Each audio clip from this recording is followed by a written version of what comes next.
This age exalts ignorance. Thus, the world welcomes it. So long as it arrives with a voice loud enough, a face that looks earnest, and a jumble of confident jargon, though utterly void of reason. Those of lesser intellect will flock to such displays, eager to follow, mesmerized by noise dressed as knowledge. I once believed that those who spoke the most must surely possess depth. I thought eloquence meant understanding. I felt that voices that echoed far and wide must surely carry truth. But the world today has betrayed those beliefs. For now I see the loudest voice is not always the wisest, and the calmest silence does not always mean it's wrong. I watched as people lined up, not for truth, but for the roar of a voice that soothed their fears with promising manifestos, even if it offered no real solution. I saw many bow to eloquence, for the world no longer has time to verify facts, only time to feel anger, to feel satisfaction, to feel a false sense of certainty, even if it is built upon illusion. Empty speech is the one unique privilege that distinguishes man from all other living beings. A line from Fyodor Dostoevsky. Amid all this ignorance, there emerge two kinds of people I fear most. The first, the arrogant wise, those who hoard their knowledge atop unreachable peaks, unwilling to descend and be understood. They let ignorance fester among the masses, believing, if they remain foolish, it is their fault. And the second, the loud fools, those who speak without knowledge, but with a borrowed confidence, those who sell emotion as truth and turn confusion into public entertainment. One keeps the truth locked in silence, the other spreads falsehood with pride. And who suffers the most? None other than the people, trapped between two species of humankind, the voice that doesn't care and the voice that knows nothing. I once asked a dear friend, with genuine concern in my voice, "Why do you follow that man, even when everything he says falls apart under the weight of falsehood?" Without the slightest pause, he replied, "Because he speaks with certainty. He carries himself like someone who knows what he's talking about. He appears to be right." And therein lies the tragedy. A subtle, dangerous trap we've woven into the fabric of our modern minds. We've stopped listening for truth in the words themselves, and instead, we've become enchanted by how they are spoken. We often confuse charisma with character and style with substance. We assess wisdom not by its depth of meaning, but by the confidence with which it is delivered. In this world of illusions, the soft-spoken are frequently overlooked. Those who speak slowly are considered irrelevant, and those who dare to express sincerity are drowned out by theatrics. Truth itself is no longer sufficient. It must now be draped in performance, loud, bold, and entertaining, or else it is dismissed, not by a stronger argument, but by a more commanding presence. I sat in silence, immersed in contemplation. observing the youth as they fueled their spirits with fervent slogans, bold, loud, relentless, yet ultimately lacking direction. Their passionate chants echoed like parrots in a cage, repeating sacred phrases without truly grasping their significance.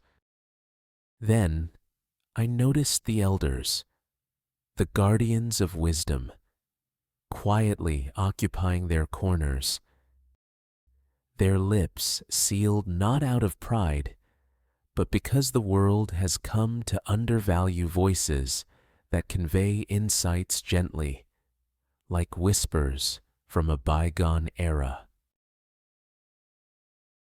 In that moment, I came to a sobering realization.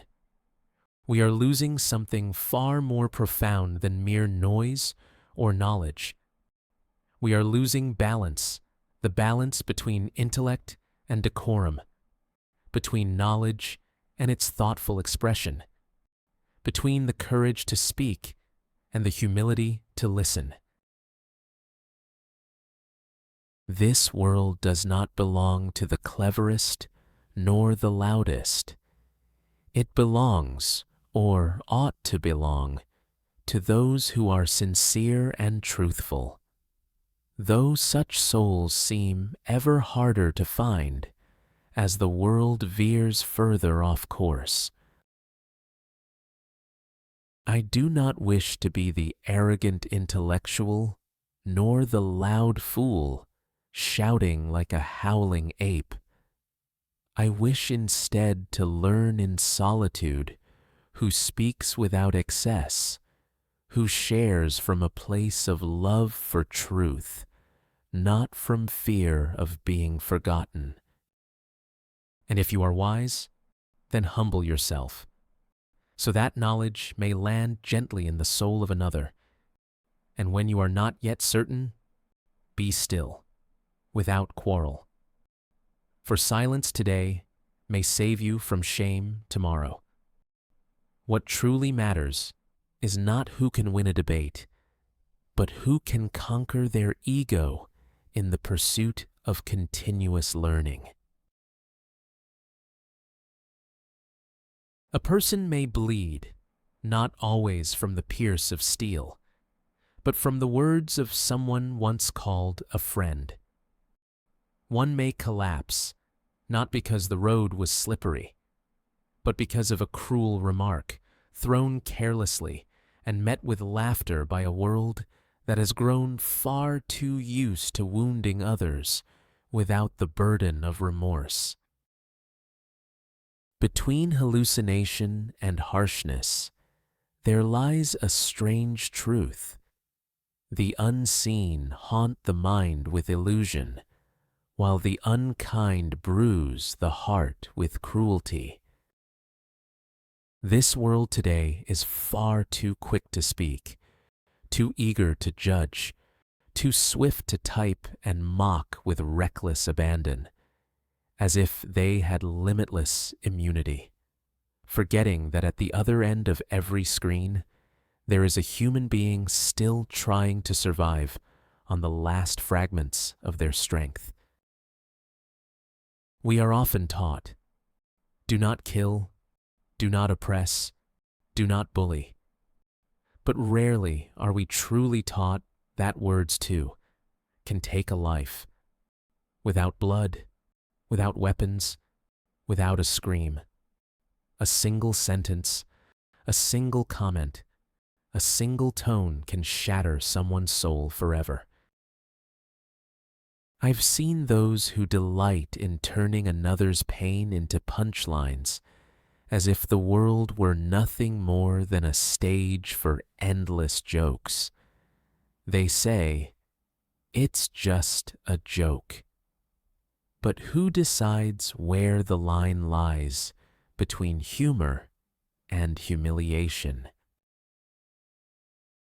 The one who wounds is not always the one who wields the knife, but the one who throws words laced with contempt, then hides behind the excuse of, I didn't mean it.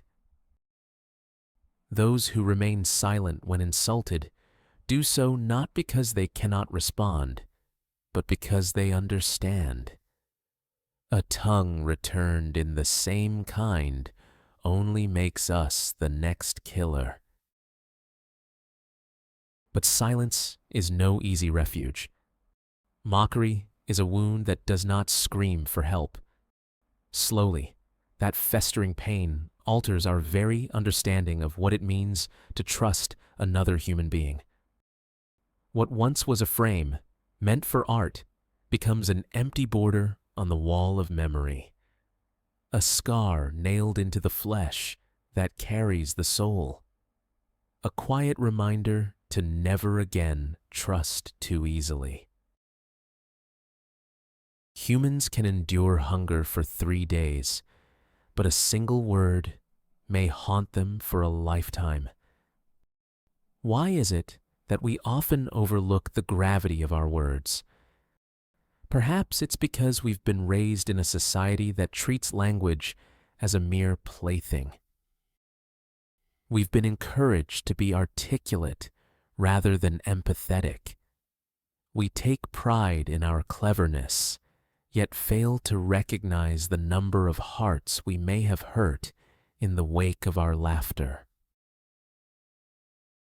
We often fear humiliation more acutely than we fear inflicting it on others. A sharp tongue is frequently celebrated more than a voice that speaks the truth. I am not suggesting that everyone should become introverted. Still, I do hope that every word we choose to express serves as a seed that cultivates goodness rather than something toxic that undermines the very essence of another's spirit. The world is already harsh enough. It does not need to be further exacerbated by words from those who have forgotten the value of silence. I want to share a message for myself and for you as well. Think first. Consider whether your words will build up or break down. Reflect on whether they will breathe life into someone's spirit or quietly extinguish it. Contemplate whether they truly need to be spoken or if they are better whispered as a silent prayer.